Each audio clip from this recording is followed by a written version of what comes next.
Hi, Tony Knight, the dog listener here. Every day can be a day where you give your dog some training, and sometimes that's just about giving them a new experience, because every time something is new, a dog can ask you questions, and it's fine for them to ask questions. We can give them the right answer. So in this film, this is the very first time that George was taken to the golf club. Now, you've seen a previous film, hopefully, where we took Lewis to give him an idea of what it's all about, and adding another dog into the dynamic, especially a smaller dog, a younger dog, can mean that not just George is going to ask questions, but also Lewis, because something has changed. So let's see what happened. Right, we're taking George for his first excursion to the golf club. Lewis has already been. I want to make sure I get through the door first, being happy in control every single time. I'm going to open the door. Just because the door's open doesn't mean we're going anywhere yet, so I'm just going to back up until they both come with me. Because you can have one dog that's absolutely fine on the leash, another dog that's absolutely fine on the leash on their own, but you put them together and they go, well, this is completely different, isn't it? And they start to pull whatnot, and you have to show them, no, it's exactly the same. So that's good. Just see if I can get through this door first. Lewis is already aware of this, but as you can see, George is not aware of the drill. And you walk with your legs, not your arms, because that way your movements aren't jerky. No, George has gone ahead, you see, and again, you don't get jerking around with them because you don't want to hurt him. You just want to show them you're going to go through when I allow it. That's better, awesome. Didn't take long. So George needs to know some road manners, some sense on the road, because just pulling means you can go anywhere. And so I'm just going to bring them back, make these leashes a bit shorter. Control. It's not good enough. And if you've got one dog that's playing by the rules, that's good. They just get an extra good practice. So I'm just going to make these shorter so I'm not getting my legs tangled up. They get longer later and move them around. It's a bit of manoeuvring at first because I've got more than one. I just want to get to that step first without getting pulled.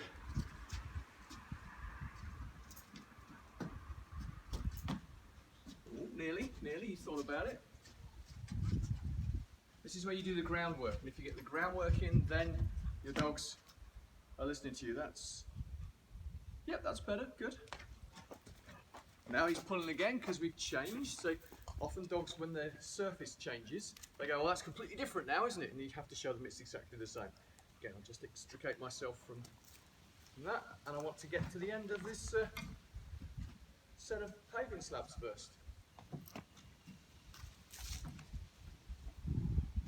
Doing this gently. You can always go back a step. It's not a problem going back a step if the dog forgets. It's better to be happy and in control than just think, oh, I'll just get dragged down the street, because he's going to get bigger. Good. Lewis is doing very well. George is going, what the hell?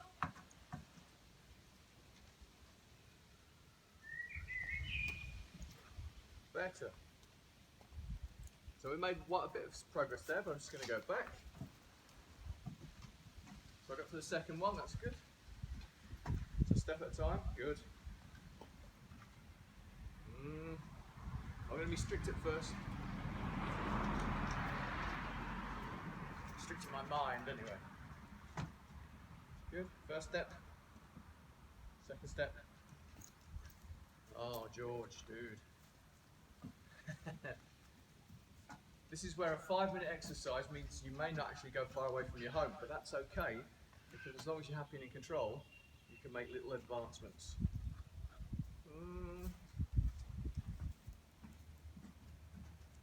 When you learn to drive a car, you're strict at first. Oh, I thought I had it.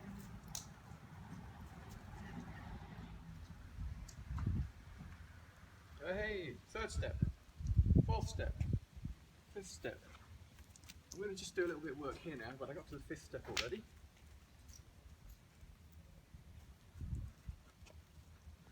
I just want to get onto the concrete now. I feel I got there first. So I'm using every opportunity to have a threshold to feel, did I get there first? Good, excellent, awesome. Now I might get a bit of pulling here.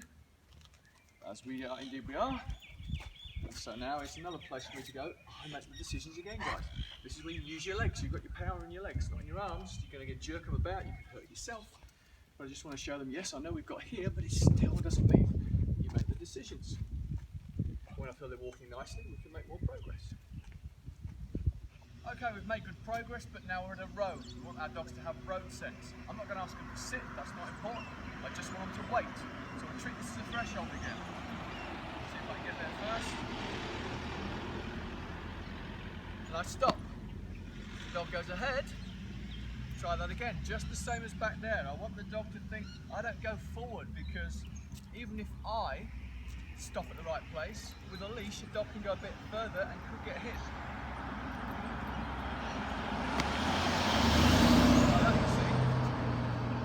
I do, it's just a little thing for me, is when I do the last step, I stamp.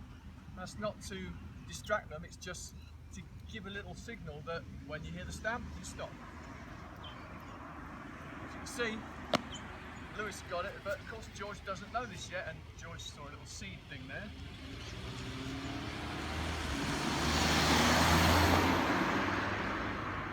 I'm not going to take that as a win, because George was distracted, so I want him to really think about it. He's not really paying attention right now. As you can see, George is a little bit everywhere, so I'm just going to do a few changes of direction.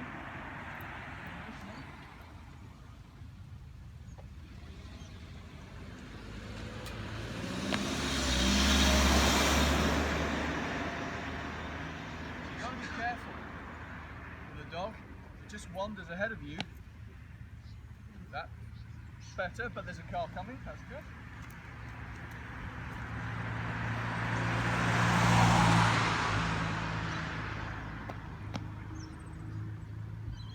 Not quite, it's a little bit ahead of me. I want to be a bit strict with this.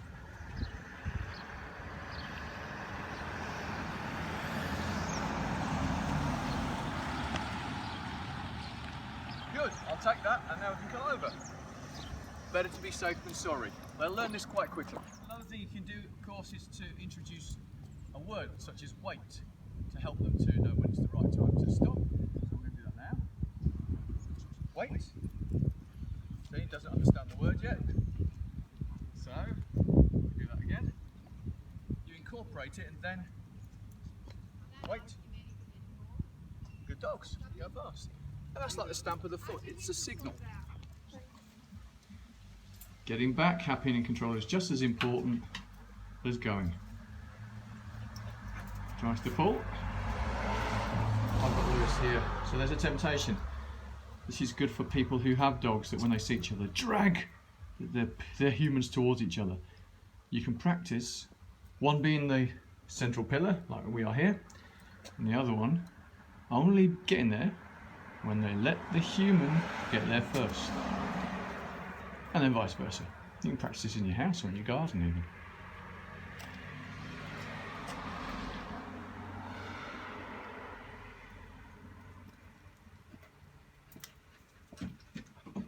That's much better.